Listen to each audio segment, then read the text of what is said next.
Welcome to the Leading Conversations podcast, sponsored by the Excel Leadership Network. On each episode, JD Pairing will have conversations with church planting pastors and leaders from around the country. You can learn more about how to connect with Excel at the end of this podcast. Let's join JD now and listen in on this leading conversation. It's very good to have David Diaso with us today on our Excel podcast.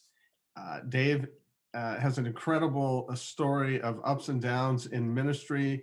He is with Mission to the World. He has his own group called Beyond Borders. He's a church planter and a church planting coach and a church planting guru.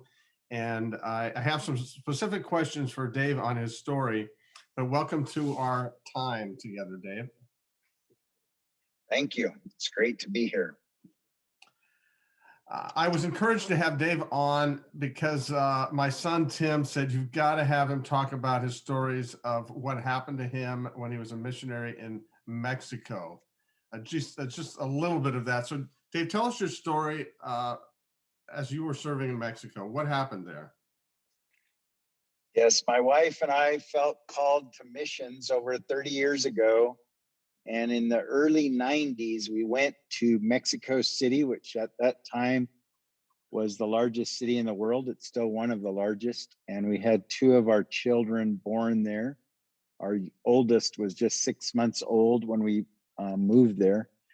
And we were planting churches. We spent about 10 years there involved in planting churches. I guess you could say I cut my teeth on planting churches there in Mexico City. We made a lot of mistakes along the way.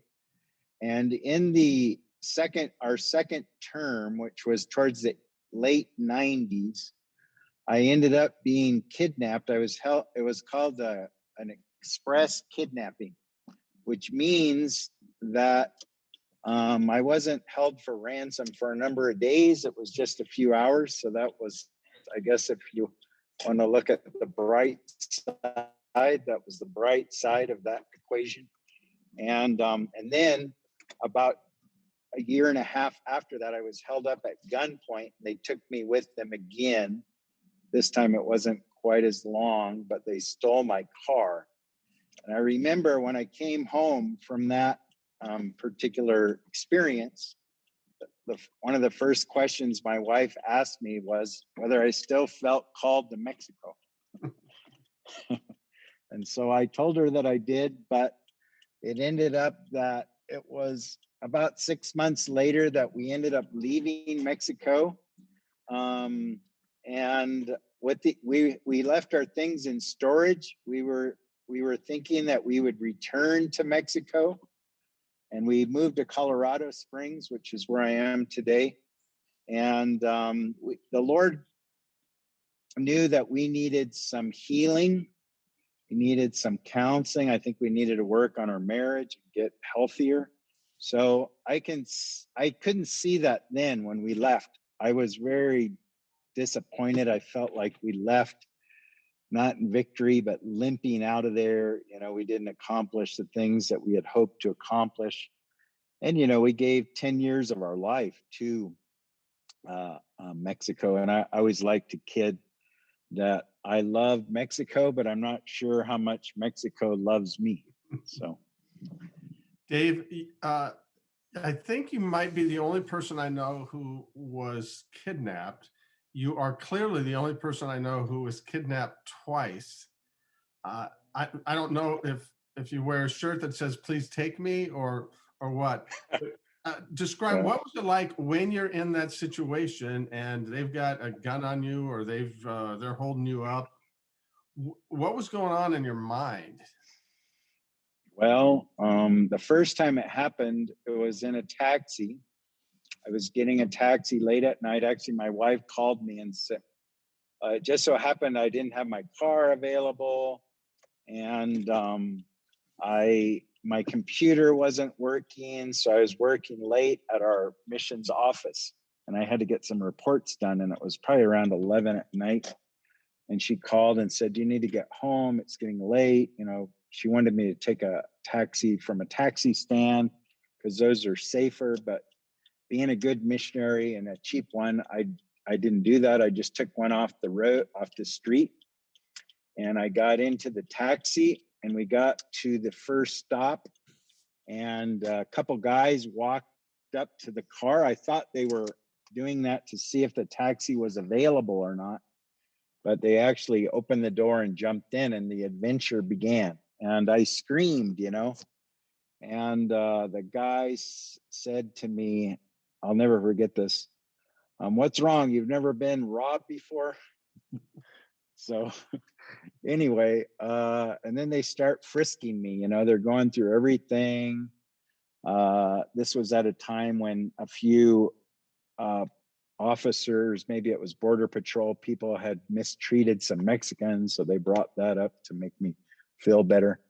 And they took my wedding ring. They took my, all my valuables they could find. And then they started asking me about my pins for my ATM cards, because that's what they ultimately wanted, is my money from my ATM cards. And they had a knife against my side as we're bouncing up and down in this taxi. And then they took me to the airport. I didn't know that till later, because they had me with my eyes closed or not able to see. And then when we got to the airport, we were in a Volkswagen Bug. They took out the front seat, and they had me sit on the floor between one of the guy's legs while he put the knife in my neck. And I'm a somewhat laid back guy, but that did, feeling the cold steel against my neck, that did make me shiver a little bit. And so we're just sitting there waiting, and then the guy says, "Do you want some tacos?" And I thought, wow, I'm really nervous right now. I don't know if I want any tacos. And then they offered me some soda. I did take them up on that because my throat was parched. So, and then finally, after it was all over, they did let me out. They told me, "Do not turn around or we'll shoot you." And I noticed there was a follow car, I guess, to make sure there weren't any problems. I could see out of the corner of my eye. And it was a little bit of an adventure to get back home, because I didn't know where I was at first. So that's what happened in the first robbery. Maybe one thing I can add to this is, so my wife and I did that. I'm more introverted and she's extroverted. So we deal with trauma in different ways. I withdraw. She wants to talk. And so we didn't deal with that very well. And our mission called us up and said, "Are you guys doing okay?" And, we thought we were super people or whatever. So we said, yes, we were doing well. And we never got counseling for that, which we should have done. That was a big mistake on our part. But sometimes you don't know what you need, especially when you're young. And so when we came back to Colorado, that was one of the things that we had to work on, because my wife felt like I had abandoned her during that. I ended up having a trip to Washington, D.C. for the promise, that big old Promise Keepers thing, just a few days later, which actually the Lord used a lot to minister to me, because I was able to interact with churches and stuff during that time.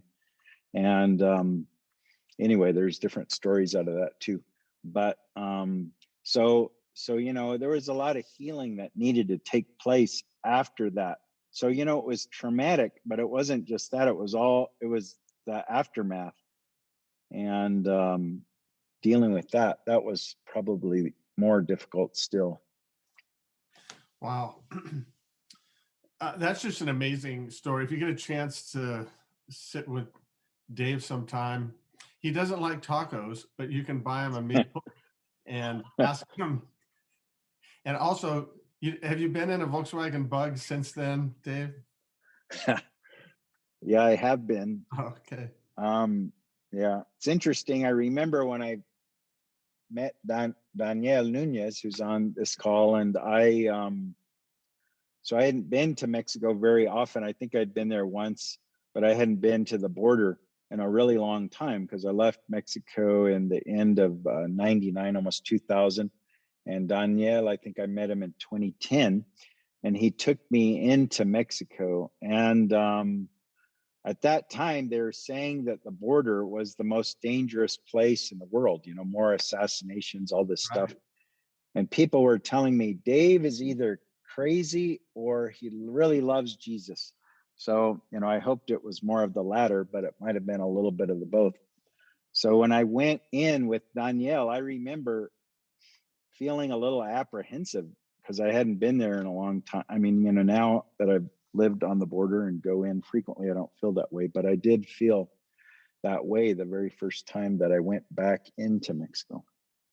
What caused you to move back to San Diego, Chula Vista area and get involved in ministry to Mexico again? Well, when I lived in Colorado Springs, I worked on my doctorate, which I didn't want to teach, but I wanted to learn more about church planning. I started doing what Excel calls discovery centers, assessments for church planners. So I was learning a lot, but I felt I was feeling like I was helping train other people to go out, but I was working out of a headquarters for Greater Europe Mission. And I really missed being more upfront and personal with the missionaries, or with the church planters, I guess you could say, and having more of an influence on church planters. And I missed Latin America. I missed Mexico. So my wife and I began to pray, and the Lord opened some doors, since we had already worked in Mexico, for us to come to Mexico. And I remember, so I partnered with Harbor, which is a church planning network in San Diego. It was at the time. It's not. They planted some churches, but that network doesn't exist any longer. And then I was connected with a group called E3 Partners, or I knew of them at least. And I went online and I saw that the E3 Partners had some ministry in Tijuana, or they had some connections, and I respected E3. So I called them up, or I sent them an email, and I said, who's doing a good job of church planning in Tijuana? Because I really wanted to connect and partner with somebody that's planning churches, that has vision, that's doing a good job. And they said, Daniel Nunez. So I got on the phone. I sent Daniel maybe an email. Somehow we got his information and we talked. And that's where it all began. Our, now 11, 12-year relationship with Daniel. And that's been a real blessing to partner with Daniel in planting churches. Well, it's been a pleasure for all of us to work with Daniel, but also with you, Dave, and the partnership we have with Beyond Borders. You got to San Diego, you're doing ministry. There was another tragic thing that happened in your family, worse than the kidnapping. Can you talk about that and talk about how you've dealt with what happened? Yeah, so we moved to San Diego, I guess about a year and a half after we moved there. Our daughter, Hannah, who decided to stay in Colorado Springs, she ended up having a breakdown. And I had to come out to Colorado Springs and drive her back to San Diego. And the first thing we did is we had to take her to the mental health hospital. That was probably one of the hardest days of my life. And over about a 3-year period, she had to go into the mental health hospital 5 times. So that was just heartbreaking. We were going through all kinds of, going to a lot of people trying to figure out what to do. And then at the very end of that period, she ended up developing a blood clot in her leg, in her thighs or calves, that moved into her lungs, and she had a pulmonary embolism, which caused her to die. And that was and has been and still is hard to recover from. And that's something that no parent ever wants to experience. It's one of those clubs, as they say, that nobody wants to be a part of or would never choose to be a part of. But that is part of our story. You and Dawn have handled that with vulnerability, with grace, with resilience, and with a lot of faith. How have you been able to do that? Well, a lot of it's, of course, God's grace, and having a good support system would be secondary. I think that Excel has been very important to me in that process. I do remember early on, like JD came out to the funeral, different people. When I remember seeing like Willie Nolte and Brian Hitchens, I think it is, the first time I saw them. They gave me a big hug after that happened. Of course, Danielle, different people really showed me a lot of love. I mean, Danielle came the day that Danielle and Yoli, the day that Hannah passed away. And they were one of the first people I told about it. But I remember it was just a few months after Hannah passed away that we have a cohort that a few of us are involved in with JD, that JD leads. And I went to that up in your home, JD, and we were talking, and I was sharing about my situation and how it was hard to minister, and or certain things were difficult, like I needed to raise money, and that I just found that to be really hard during that time. And I was given some very good counsel to maybe that I needed to back off on that and do things that were life-giving to me. So I would just say, I do think sometimes when something tragic happens, we can tend to isolate ourselves and not let people in. And Don and I chose to let people in, and that has been a lifesaver to us. It's been one of the keys, I think.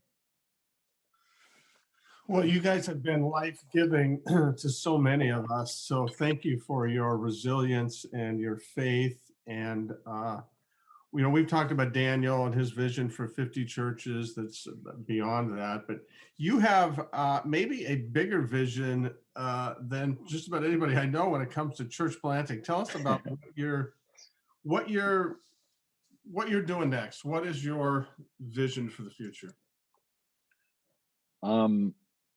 Well, part of this was born out of my daughter passing away. I do think that God, like the Bible talks about, Joseph said to his brothers, you meant it for evil, but God meant it for good. Not that my wife's or my daughter's death was something good, but just that God has a way of taking these terrible, horrible things and still using them for his glory. And that changed my life, I guess, and it reinvigorated me in certain ways. As far as I felt a great need for the love of the Father, and so that was part of the motivation that started me praying and thinking about what I wanted to see happen. And Dave Bennett, who a lot of you know, who's been a great friend and an excellent coach, he started coaching me. Maybe JD suggested that. I don't remember that part, but through the network, he started coaching me, and he asked me a really good question. I mean, he was coaching me more on fundraising, which my fundraising has improved since he began helping me. But he asked me this question about what would be my minimum goal and what would be my miracle goal. And I didn't have an answer for that question immediately. I began to pray. I think I spent maybe a month praying. It was like a seed that was planted in me. And I took that question very seriously, and I began to pray. And one day, as I was walking in my neighborhood and praying, I listened to a missionary that said they planted 10,000 churches. And I thought, I don't know if I could do 10,000. I mean, that would definitely be a miracle. But I thought maybe like 1,000 would be a good miracle goal. So that became my goal. I felt like that's what the Lord wanted me to do. And for about a year, I had that as a goal, but I didn't know like how I was going to measure that. And I think it was about a year ago, JD asked me through coaching, like we did a little bit today, how am I going to measure that? And I didn't know the answer to that right away, but that was a good question. It caused me to think about it. And I figured out how to measure it. And I have now a spreadsheet with all the churches that we've been involved in helping plant. And so that's been really exciting, to see that growth and kind of to lift my eyes up, my vision up, even if we don't reach 1,000 and we get close to it, that's wonderful. So we're excited about what the Lord has. I'm actually hoping that 1,000 is the minimum that we reach now. So that's what I'm praying for. Last question. What's the number right now? The number is, it was 176. And so, but I think we've added a few since that. So I would say it's a little over 180 that we're working on right now. Wow. Well, you've had an input in 180 church plants all over the place. So I thank you for your service. That's really encouraging. And just a little more than 800 more to go, Dave. So we pray for a long ministry for you. Thanks for your time. Thanks for just sharing some just crazy, awful, wonderful stuff with us. And we just praying for you for God's blessing in the future. Thank you. Yeah, thank you. And like I said during the interview, I really appreciate the relationship that we have, all the encouragement, the partnership. I've gained a great deal from the relationship. Me too. I really appreciate that. Okay. Great. Thanks for joining the Leading Conversations podcast. We hope that you found it both helpful and encouraging. At Excel Leadership Network, our focus is on the church planter rather than the church. If you'd like to find out more about us, visit our webpage at excelnetwork.org. Don't forget to subscribe to this podcast so you don't miss any future episodes. See you next time with another Leading Conversation.